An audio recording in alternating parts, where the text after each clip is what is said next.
12절 앞부분에 이스라엘 자손이 또 여호와의 목전에 악을 행하니라, 또라는 구절이 저에게 마음에 와닿습니다. 어떤 사태나 행동이 거듭하여라는 부사입니다. 또 이 단어는 현실의 단어입니다.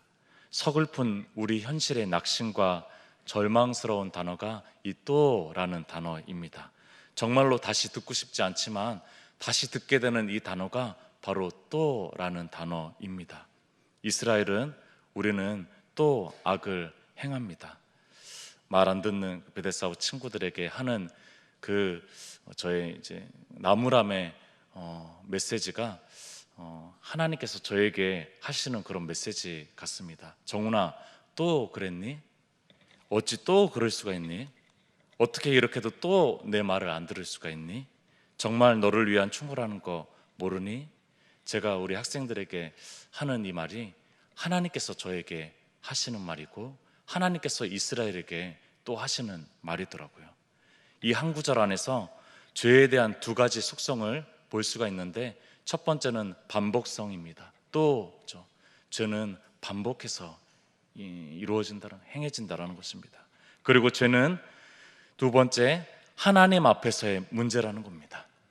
여러분들, 죄는 자기 스스로 마음이 아프고 힘들게 합니다. 또 타인을 상하게 하고 타인을 힘들게 합니다.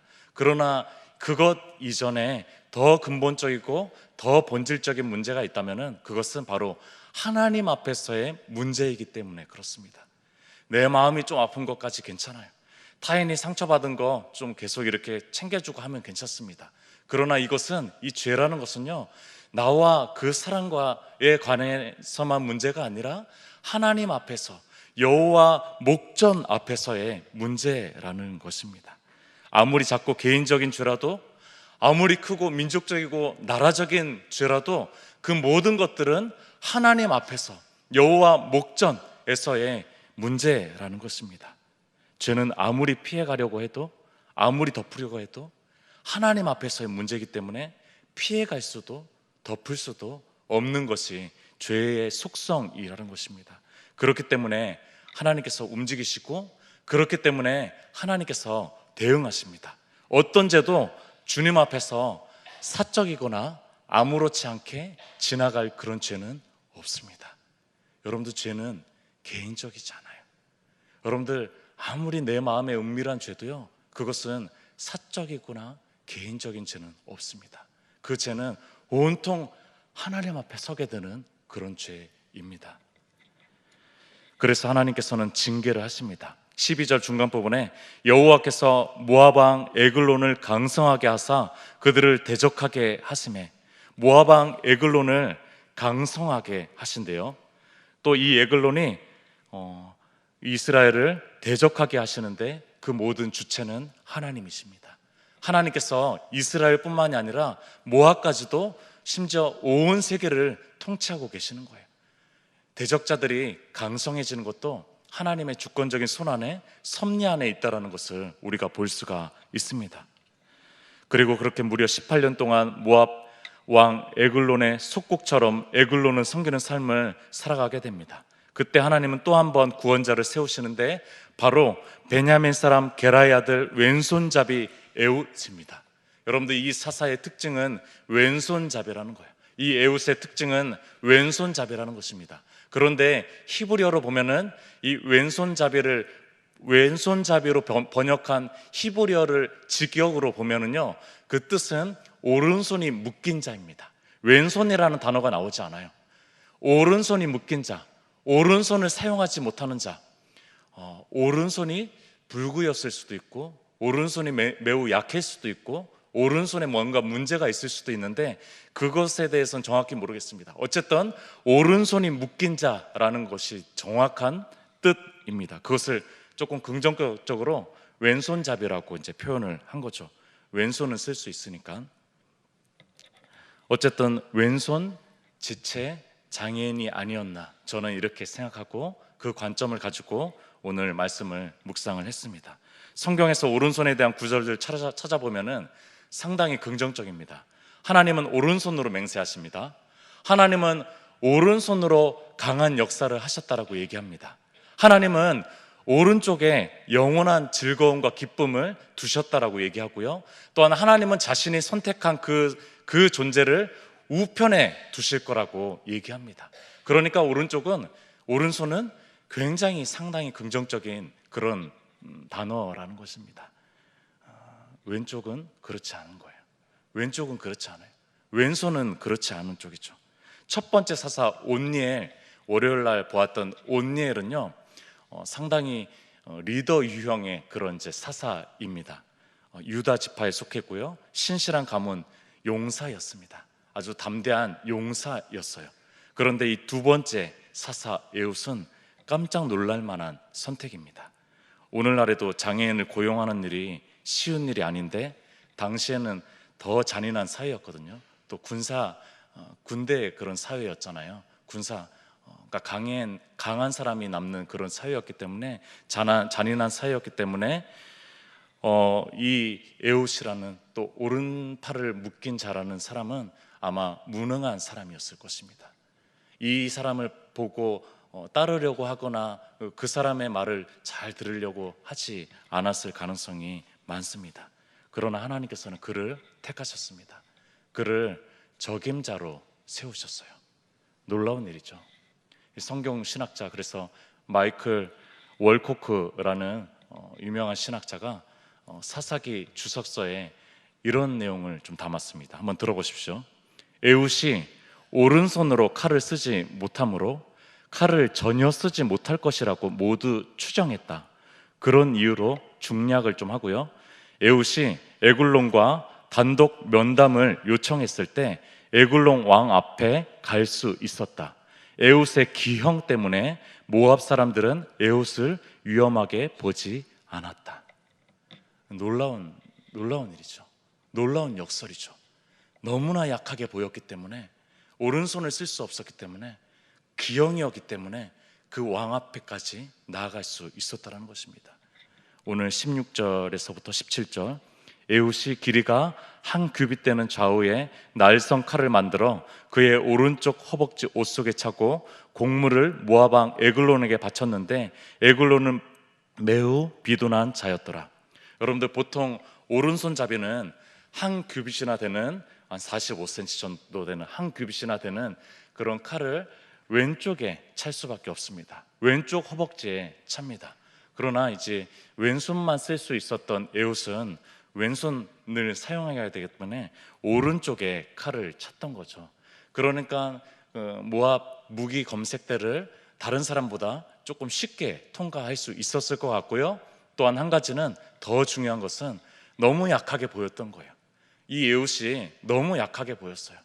그래서 뭐 무기라도 가지고 다닐 수 있을까? 무기라도 사용할 수 있을까? 정도로 오른손이 형편없게 거의 불구였기 때문에 그렇게 약하게 보여서 그냥 무기 검색대를, 그들의 검색대를 그냥 들어갈 수 있었던 것이죠. 흥미로운 것은 모압 왕 에글론에 대한 표현인데요. 여러분들 17절을 보겠습니다. 17절 읽었지만, 곡물을 모압 왕 에글론에게 바쳤는데, 여러분들 이 이스라엘의 현실은 계속적으로 곡물을 바쳐야 되는 현실입니다. 에훗도 그런 사절단으로 간 거예요.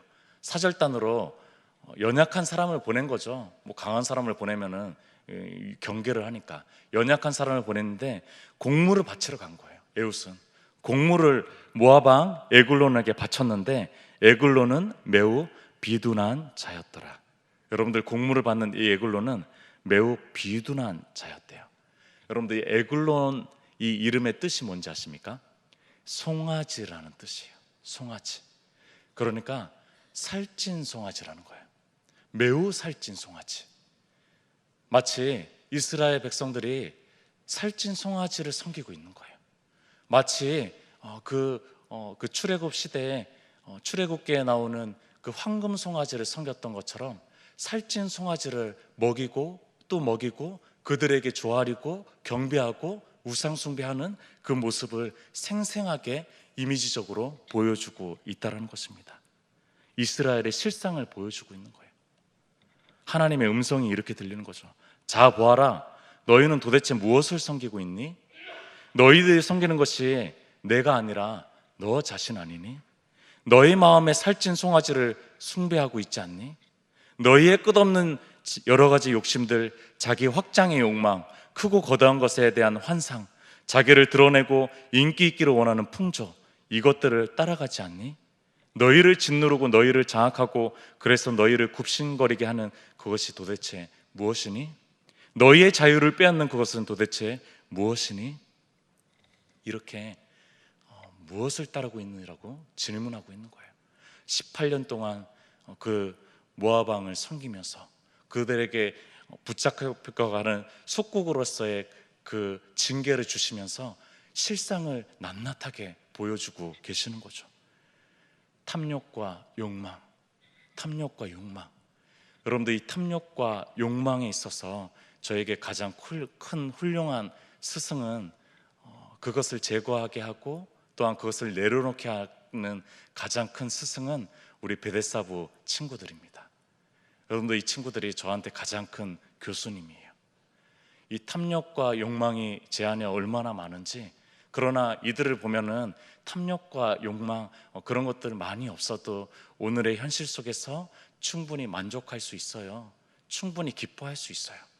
충분히 너무 먼 미래를 준비하지 않아도 지금으로서 행복할 수 있어요 라고 말해주고 가르쳐주는 그 사람들은 베데사부 친구들입니다. 150명 이상의 베데사 우리 발달장애 친구들이 있지만 단 한 명도 저보다 욕심과 욕망이 많은 친구가 없어요. 정말로 그렇습니다. 정말로 그래요. 여러분들, 우리의 욕망과 허영의 이 풍랑을 잠재울 수 있는 그런 한 사람이 우리 곁에 있다면은 여러분들, 우리는 자유할 수 있습니다. 여러분들, 그 한 사람이 우리 안에 있었으면 좋겠어요. 우리 곁에 있었으면 좋겠어요. 우리가 너무나 추구하고 달려가려고 하는 그 욕망과 욕심을 잠재우는 그 한 사람이 옆에 있다면은 그렇게 겸손하고 주님 바라보고 또한 만족해하고 그 안에서 그냥 기뻐하는 그 한 사람이 곁에 있다면은 여러분들 행복한 사람입니다. 감사한 사람이에요. 에훗은 이 에글론 앞에 단독으로 섰을 때 망설임이 없었습니다. 단호했습니다. 확실했습니다. 21절에서 22절까지 보도록 하겠습니다. 에훗이 왼손을 뻗쳐 그의 오른쪽 허벅지 위에서 칼을 빼어 왕의 몸을 찌르매 칼자루도 나를 따라 들어가서 그 끝이 등 뒤까지 나갔고 그가 칼을 그의 몸에서 빼내지 아니하였으므로 기름이 칼날에 엉겼더라. 여러분들, 성경 어디에 이렇게 디테일하게 살인하는, 암살하는 장면이 이렇게 디테일하게 2구절, 3구절, 4구절에 걸쳐서 나오는 그런 장면을 보신 적이 있습니까? 본 적이 없죠. 본 적이 없어요. 여러분들, 긴박하게 에훗의 사건이 긴박하게 진행되다가 갑자기 이 암살하는 장면에서 마치 슬로우 모션을 보는 것처럼 에훗이 왼손을 들어서 오른쪽 허벅지에 있는 칼을 이렇게 드는 모든 것이 슬로우 모션처럼 이렇게 보여지기 시작합니다. 그러면서 이것을 과감하게 이 에글론, 모압 왕 에글론에게 찌르는 모습을 우리가 바라보게 됩니다. 왼손잡이 에훗의 승리입니다.